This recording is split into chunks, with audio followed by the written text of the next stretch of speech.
Vous souhaitez prendre de la masse musculaire, vous souhaitez développer votre masse musculaire. Nicolas Hott, responsable de la nutrition et de la préparation physique au sein du MMA Factory.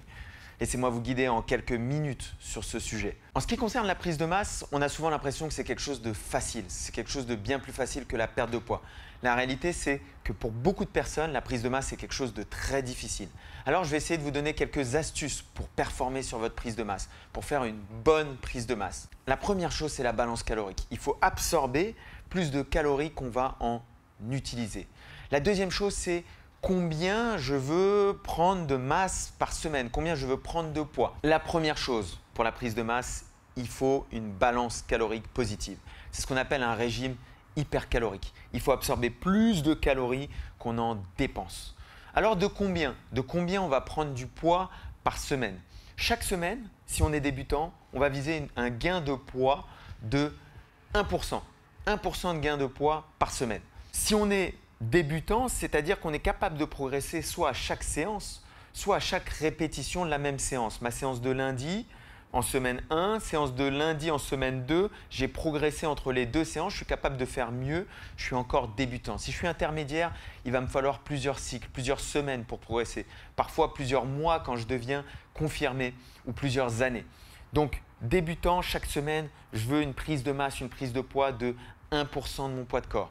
Quand je suis intermédiaire ou confirmé, 0,25 à 0,5% d'augmentation du poids de corps par semaine. Quelles sont les astuces? Quelles sont les astuces que je peux utiliser pour privilégier une bonne prise de masse? La première chose, c'est qu'au lieu de consommer mes aliments de manière solide, je vais essayer de les consommer de manière liquide. Je vais boire mes calories. Alors comment est-ce que je vais boire mes calories? On connaît tous l'utilisation du gainer. Le gainer, c'est de la protéine sur laquelle on rajoute des calories en rajoutant du sucre. Ce que je vous propose, c'est un gainer multivitaminé. C'est un gainer qui a très bon goût. C'est un gainer healthy. Comment on va faire ça? Tout simplement, on va mettre de la protéine. À cette protéine, on va rajouter des bananes, des fraises, de l'orange. On va rajouter des fruits. À ça, on va rajouter du lait entier de préférence. Donc, on a quelque chose qui contient un maximum de vitamines, qui contient de la protéine et qui contient aussi un maximum de calories. Boire ces calories va être la façon la plus facile de prendre du poids. La deuxième chose, il va falloir ne pas avoir peur de prendre du poids, ne pas avoir peur de prendre une petite couche de graisse sur les abdos, d'être un petit peu moins décidé, d'être un petit peu moins affûté physiquement pendant quelques temps, parce que c'est l'objectif de la prise de masse. Donc pendant un petit peu de temps, je vais prendre du poids, je vais prendre un petit peu de graisse, mais à partir du moment où je respecte ce ratio de 1% de poids de corps par semaine ou 0,25, 0,5% du poids de corps par semaine, c'est essentiellement du muscle que je vais prendre. Bien évidemment, pendant cette phase de prise de masse, je vais privilégier l'apport en protéines, 2 grammes par kilogramme de poids de corps, l'apport en glucides, parce que le glucide va être ma source d'énergie d'exercice à haute intensité et je vais avoir besoin de faire de l'exercice qui va me permettre de prendre du muscle, parce que l'objectif pendant cette prise de masse, c'est de prendre du muscle. Dans les types de glucides que je vais consommer, je vais éviter de consommer trop de légumes. Je vais éviter de consommer trop de fruits. Pourquoi? Parce que si je consomme trop de légumes qui contiennent plein de fibres, les fibres, vous savez, ce sont ces macronutriments qui sont dans l'appareil digestif, qui prennent de la place, qui coupent la faim, mais qui ne contiennent pas de calories, qui ne sont pas digérés. Donc ces aliments me coupent la faim, mais ils m'empêchent d'ingérer plus de calories et donc de prendre du poids. Donc je vais éviter de prendre trop de légumes, je vais éviter de prendre trop de fruits. Je vais me concentrer sur des sources de glucides qui contiennent moins de fibres. Du côté de la dépense calorique, la plupart des gens qui ont du mal à faire des prises de masse, ce sont des gens qui dépensent énormément d'énergie au quotidien. Ce sont des gens qui sont très actifs.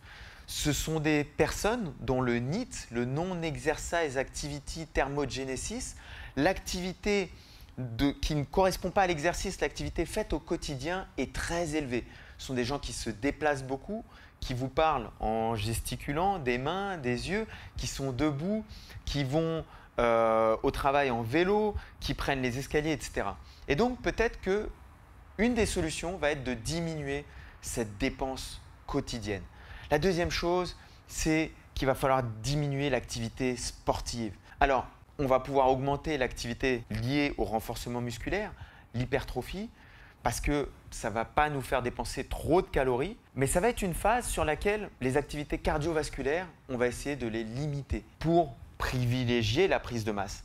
Peut-être qu'on va développer la masse musculaire pendant un certain temps, mettre de côté un petit peu, mettre juste en maintenance l'aspect cardiovasculaire, et à la fin de la prise de masse, quand cette masse musculaire sera développée, à nouveau, on pourra mettre l'accent sur, et qu'on aura stabilisé cette nouvelle masse musculaire, on pourra à nouveau mettre l'accent sur l'aspect cardiovasculaire. Je rappelle, si vous souhaitez prendre du poids, si vous souhaitez prendre de la masse musculaire, concentrez-vous sur une augmentation de votre apport calorique. Comment buvez vos calories? Mangez plus fréquemment, mangez plus, mangez peut-être moins sain, un petit peu moins de légumes, un petit peu moins de fruits, un petit peu plus de céréales, de graines qui sont non complètes, qui sont transformées, et de l'autre côté, dépensez un petit peu moins d'énergie. Ayez une activité, un NEAT, une activité hors exercice physique un petit peu moins intense. Essayez de baisser le volume d'activité cardiovasculaire et par contre, mettez l'accent sur la musculation, sur le renforcement musculaire. Pourquoi? Pour créer du muscle et profiter de cette phase dans laquelle on peut extrêmement récupérer parce qu'on est en régime hypercalorique. N'hésitez pas à nous donner vos astuces, vos commentaires pour la prise de masse. Nicolas Hauth, responsable de la nutrition et de la préparation physique au sein du MMA Factory. Retrouvez-moi très bientôt pour d'autres rubriques sur MyProtein.